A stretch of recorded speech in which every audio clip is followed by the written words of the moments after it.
Welcome to Watch Mojo. And today, we're counting down our picks for the musical artists who attempted to switch up their sound, public image, or both, only to be met with crickets. I'm telling you, if I was your road manager, man, I'd drop Chris Gaines like a hot plate, man. This is SNL the 25th year. Number 10, Katy Perry.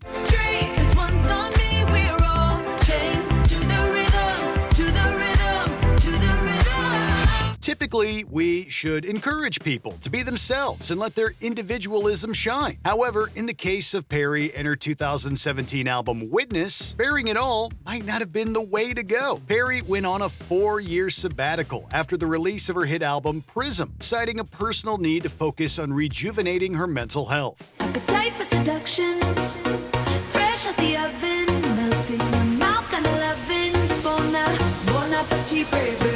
In describing the feelings that had inspired Witness, the pop star confessed to The Guardian that Katy Perry was a character she had created and that she planned to embrace her given name of Katherine Hudson. Despite Perry's radical honesty, reviewers found Witness shallow and disingenuous, and that its attempts at tackling politics and female empowerment didn't meet the mark. Wish, wish, wish, another one in the basket. Number 9, Korn.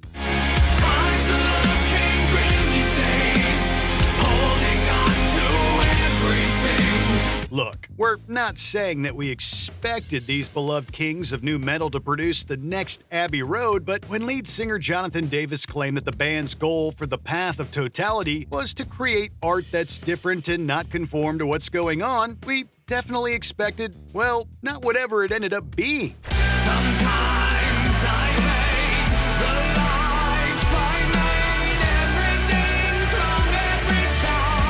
The December 2011 record marked a significant change-up for Korn, in which they embraced the then inescapable sounds of the era's electronic music, particularly dubstep, while they strove for authenticity. Collaborating with artists like Skrillex, Noisia, and Excision, The Path of Totality was halted dead in its tracks by its instantly dated genre leanings.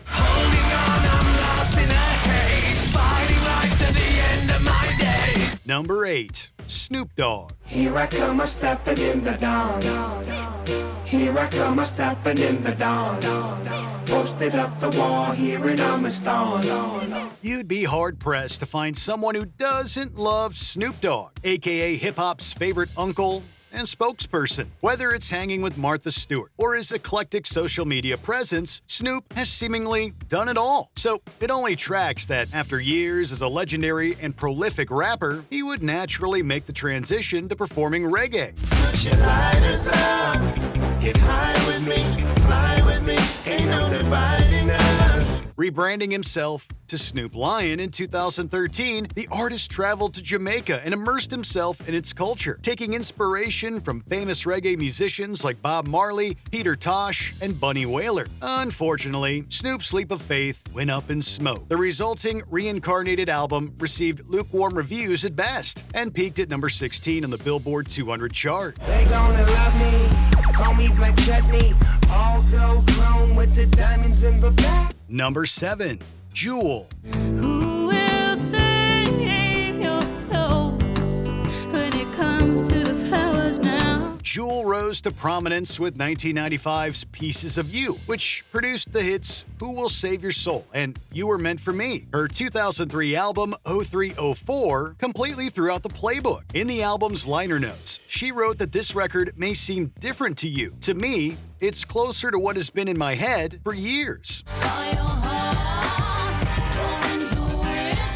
To say that 0304 seemed different was a dramatic understatement. A far cry from the folk rock stylings of her previous albums, 0304 attempted to re-establish Jewel as a star of contemporary dance pop. While the record debuted at number 2 on the Billboard 200 and garnered mostly positive reviews, her follow-up quietly pretended 0304 never happened at all. It might just complete me, and together we can make a stand.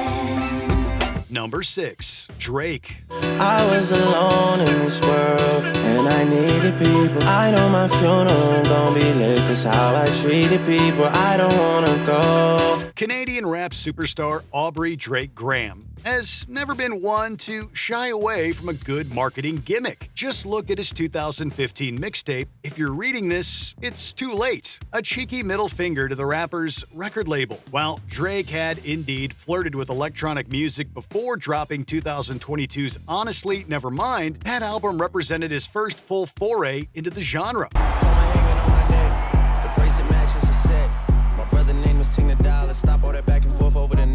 Despite the shift in sound, even positive reviews criticized Drake for failing to bring anything new to the table. Said Pitchfork's Alphonse Pierre, a breezy Drake dance album sounds great in concept, but the half-measure house beats and lackluster songwriting keep it from really popping off. My mama wish I would've went corporate, she wish I would've went exec. I still turn to a CEO, so the lifestyle she respect. Number 5. Neil Young. See somebody walking down the street, hanging head in a shuffling feet. Young's experimental 1983 album Trans represented a staunch departure from his signature sound, a staunch departure from his politically charged brand of folk rock. Instead, guitars were swapped for metallic synthesizers, and the singer's distinctive wail with a proto-Daft Punk vocoder.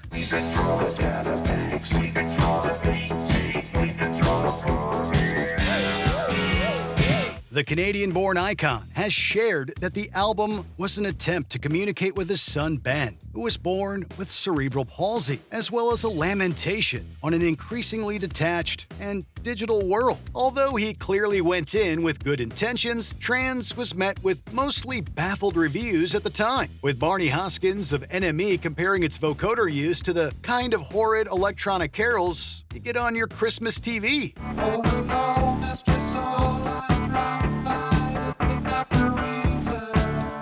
Number 4. Chris Cornell.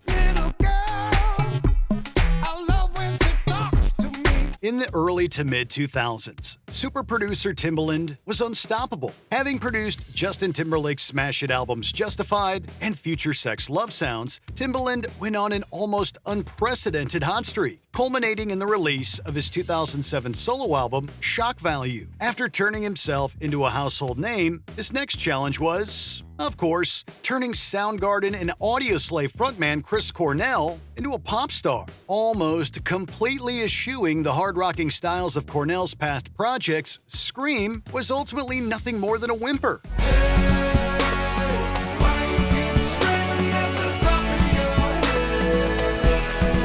The album was blasted by critics who found the collaboration between Timbaland, Cornell, and Timberlake incongruous. Said AllMusic, Scream is one of those rare big-budget disasters, an exercise in misguided ambition that makes no sense outside of pure theory.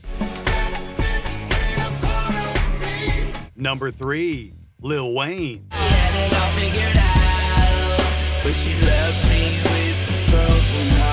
To this day, it's hard to know exactly what Dwayne Lil Wayne Carter was thinking when it came to his notorious 2010 album, Rebirth. Hot off the heels of his critically acclaimed Grammy-winning and best-selling 2008 record, The Carter 3, Wayne announced in 2009 that he was leaving hip-hop behind. Mama bad, mama main, gasoline, she's on fire. After a series of delays, Rebirth finally dropped in February of 2010, and it was met with an icy reception. It appeared that Wayne's vision of rock and roll was drenched with autotune and borrowed more from Blink-182 than Led Zeppelin. Altogether, Rebirth was largely described by critics as the worst album of 2010, and Wayne abandoned his rock star dreams. 'Cause when she go black, you never go back. She wore her hair black with girls in the back. Did she do that ass back? Number 2. Miley Cyrus.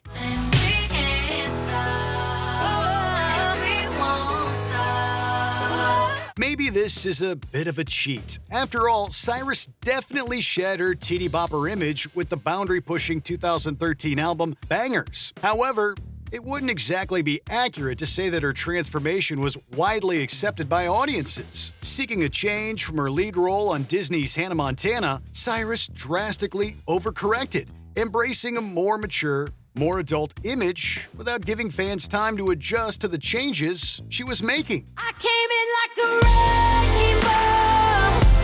I never hit so hard in love. Her performance at the 2013 MTV Video Music Awards has since become the stuff of pop culture legend, and not in a good way. It should be noted, though, that in the years since, Cyrus has pulled off a career comeback with aplomb, and her recent records more than reflect that. Boy, I adore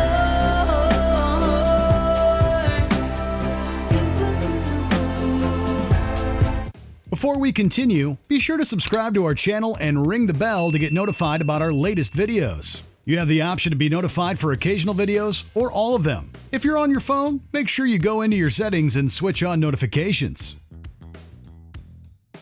Number 1. Garth Brooks. When you're around, baby, I have found I get lost in you. Yeah, maybe you saw this one coming, but how could we not? Possibly the most famous and most intensive case of a musician attempting a total reinvention, Brooks's bizarre transformation into the fictional Chris Gaines will be studied for generations. Country singer Brooks developed the Gaines alter ego as both a marketing stunt and as a way to explore new sounds, donning goth-inspired wigs and makeup in the process. Brooks's sole album as Gaines, fittingly entitled Garth Brooks in The Life of Chris Gaines, failed to perform and has since mostly been forgotten outside of its novelty. They're better than that guy you got this week. Talking about Chris Gaines? Yeah, that lame-ass trick. He don't show up to rehearsals all week, then he's strutting around here in that crazy-ass suit, man. Who do you think he is? Well, dude, have you heard him sing? I don't need to hear him sing to know I don't like it. I just think he's bizarre.